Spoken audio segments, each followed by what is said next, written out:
سلام عبيد بتسب لو ما عن تدما بعل خام مهار وي قصالي تمرتي زبل ارئسي علينا اينا خنزارب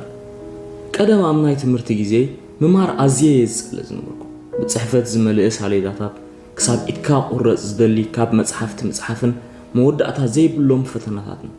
ايو غزانيوم ገለ ካብቶም ጠንቅታት በሓጺሩ መምሃር ሓደ በግዴታ እትገብሮ ነገር እንበር ህይወትካን ምሕያሽ ወይ ፍልጠትን ክእለትን ንምድላብ እትገብሮ ነገር አይነበረን እዚ ድማየ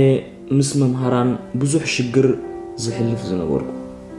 ትምህርቲ ኣብዝ ጅምሮሉ ዝነበረ ግዜ ክረምታዊ ዕረፍቲ ክንደይ ከም ዝሰርፎ በሃንቆታት ጽበዝ ነበርኩ ሓደ ካብቲ ዘገርም ድሕሪ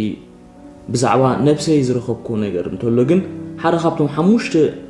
ዘለውኒ አንፈት ናይ ተውቦ ህርፋን ፍልጠት ሓደ ምዃኑ እዩ ጠንቂ ምጽላእ ትምህርትን መጽናዕትን ዳ እንታዩ ነይሩ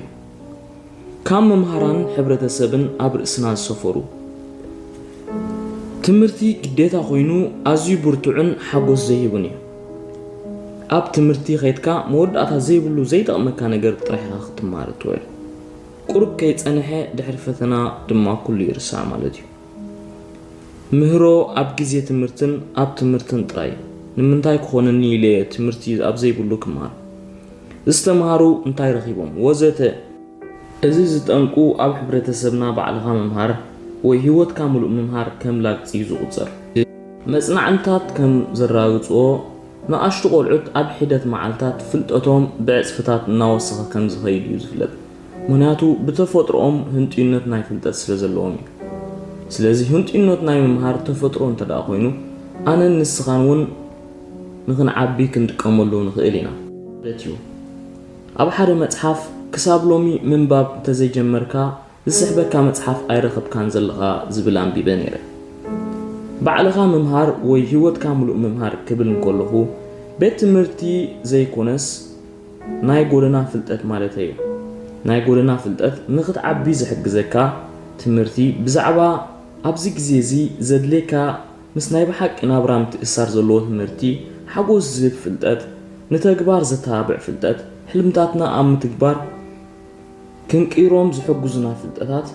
ስምዒታትና ክንቋፅር ዝሕግዘና ፍልጠት ማለት እዩ ናይ ቤት ትምህርቲ ፍልጠት ማለት ብዙሕ እኮ ንፈልጥ እንትኾና ኣብ ግብሪ ግን ኣዝና ድኹማት ኢና ዝምድናታትና ክንሰርሕ ዘጸግመና ስምዒታትና ክንቋፅር ዘጸግመና ናትና ዕዮ ክንከፍት ዘጸግመና ወዘተ ናይ ግብሪ ድኹማት ኢና ሓደ ካብቶም ብዙሓት ጥቕምታት ናይ ፍልጠት ሃብታም ይገብረካ ምዃኑ እዩ ምክንያቱ ፍልጠት ምስ ስራሕ ወይ ግዜ ተራቢሑ ዋጋ የምጽእ ምዃኑ እዩ ስራሕ ጥራሕ ንበይኑ ዋግኡ ብዙሕ ኣይኮነን ብዙሕ ዘይፈልጥ ሰብ መብዛሕትኡ ግዜ ብዙሕ ኣይክፈልን እዩ ፍልጠትና እናዓበየ ኣብ ዝኸደሉ ግን ግዜና ዋግኡ እናወሰኸ ይኸይድ እሞ ብኡ መጠን ድማ ደሞዝና ወይ ኣታዊና ይዓቢ ብፍልጠትካ ኣቢልካ ንኻልኦት ብብዝሒ ከተገልግል እንተጀሚርካ ከከም ስራሕኻ ወይ ኣስራሒኻ ናትካ ዕዮ እንተለካ ድማ ዓማዊልካ ኣብዚሖም ክኸፍልኻ ቁርባት እዮም ምስጢር ብዙሕ ደሞዝ ዘለዎም ሰባት ብዙሕ ፍልጠት እዩ ኣበርቲዕኻ ምስራሕ ጥራይ ዘይኮነስ ስራሕ ምስ ፍልጠት እንተኣሰኒኻዮ ኢኻ ናይ ብሓቂ ሃብታም ክትከውን ትኽእል ስለዚ ከም ሰብ ክንዓቢ ንነፍስና ባዕልና ክንምህራ ክንጅምር ኣለና ነዛ ሓዳሽ ቻነለይ ላይክ ኤንድ ሳብስክራይብ ብምግባር ናብ ካልኦት ከም ትበጽሕን ኣብ ዝመጽእ ግዜ ሓድሽ ቪድዮ ኣብ ዝዝርግሓሉ ግዜ ብቐጥታ ከም ዝመጻና ንግበር